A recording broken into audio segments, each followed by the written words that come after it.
কি অবস্থা বাঙালিরা? আশা করি ভালোই আছেন। আমি অনেক ভালো আছি। হ্যালো গাইজ, আসসালামু আলাইকুম। ইসমি আলামিন হোসেন। তো আশা করি আপনারা ভালো আছেন, আমি অনেক ভালো আছি।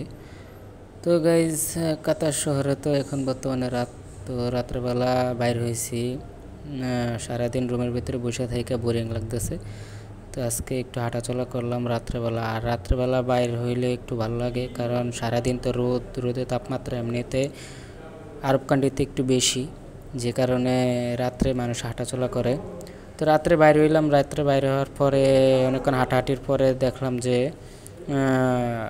ট্রাফিক তো একটু বইলাম, বনের পরে জিরাইলাম, জিরানোর পরে আর কি একটু আবার হাঁটলাম।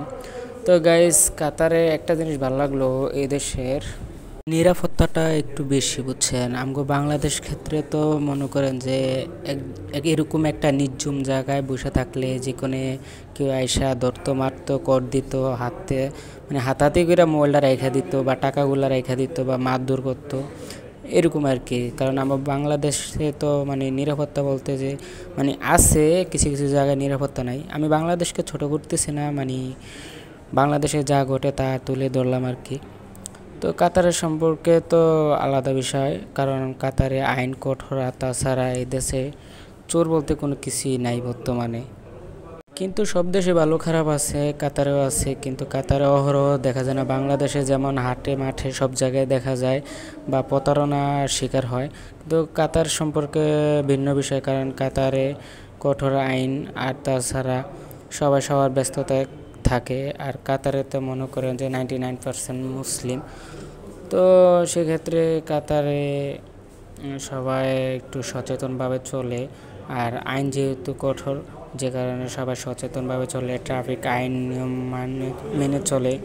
তারপরে মনে করেন যে এই দেশে ট্রাফিক পুলিশ নাই, ট্রাফিক পুলিশ নেই। আর আমাদের বাংলাদেশে তো মনে করেন ট্রাফিক পুলিশ থাকা সত্ত্বেও গাড়ি ওভারটেক করে, এই রাস্তা থেকে ওই রাস্তায় যাওয়ার পথে দুর্ঘটনা ঘটে। আর বাংলাদেশে সচেতন জিনিসটা কম, যে কারণে দুর্ঘটনা ঘটে বেশি। তো গাইস, যাই হোক, সবাই সাবধানে চলবেন, সবাই চারিদিকে দেখে চলবেন। বৃক্ষ এবং কি পশু পাখি গাছপালা সবের দিকে নজর রাখবেন। সবাই যেখানে থাকেন সব কিছুর দিকে মায়া রাখবেন। মায়া জিনিসটা এমন একটা জিনিস, মায়া যেটার ভিতর বেশি থাকে ওটার ভিতর বেশি আসক্ত হয় মানুষ, আকর্ষণ বাড়ে কিংবা যত্ন নেওয়ার সুযোগ বাড়ে। তো সবাই সব কিছুকে মায়া করবেন। আর সবাই সবার মতন সাবধানে চলবেন, শরীর সুস্থ রাখবেন। আর সবাই আমার জন্য বেশি বেশি দোয়া করবেন, কারণ আমি কাতারে নতুন আসছি, আজকে 8 দিন। তো কাজ হয় নাই, কিন্তু হয়ে যাবে। এখন ঘুরতেছি ঘাটতেছি, এই অবস্থা, মানে দিনকাল চলতেছে। আর সারাদিন তো জানেনই যে 4 দেওয়ালের ভিতর বন্দি থাকলে এমনি তো বোরিং লাগে, অস্থির লাগে। তো সন্ধ্যাবেলা বাইরে হইলাম। আর সন্ধ্যাবেলা বেশিরভাগ বাইরে হই না, কারণ এখন বর্তমানে নতুন কি না কি হয়ে যায়। আর তাছাড়া এমনিতে আসছি, 2 দিন পুলিশে ধরছে। যাই হোক, ভিসার কাগজ ছিল সাথে, যে কারণে আর কিছু বলে নাই, ছেড়ে দিছে আমাকে। তো যাই হোক, তাতে কোনো সমস্যা হয় নাই। তো এখন বাসাতে চলে আসছি, লিফট ওপেন হয়ে গেছে, লিফটে চড়ছি। তো যেহেতু আমার বাসা 3 তলায়, তো 3 তলা বাটন তো নষ্ট লিফটের, তো 4 তলায় ক্লিক করলাম।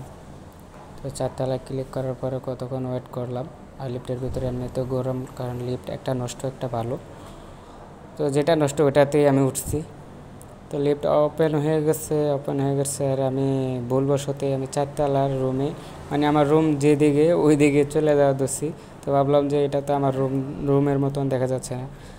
তো আবার সিঁড়ি দিয়া নামলাম, সিঁড়িতে নামা তারপরে 3 তলায় যাব। তো বিদেশের বাড়িতে অনেকেই অনেক কষ্ট করে, হয়তো বা এইটাই বাস্তব। আর হ্যাঁ, সবাই আমার ফেসবুক পেজটিতে ফলো দিয়ে রাখবেন। আর যারা ইউটিউব থেকে দেখছেন তারা সাবস্ক্রাইব করে বেল আইকন অল করে দিবেন। আর আমার ভিডিওটি ভালো লাগলে, আমার ভিডিওগুলো যদি আপনাদের ভালো লেগেই থাকে, তাহলে লাইক কমেন্ট শেয়ার করবেন।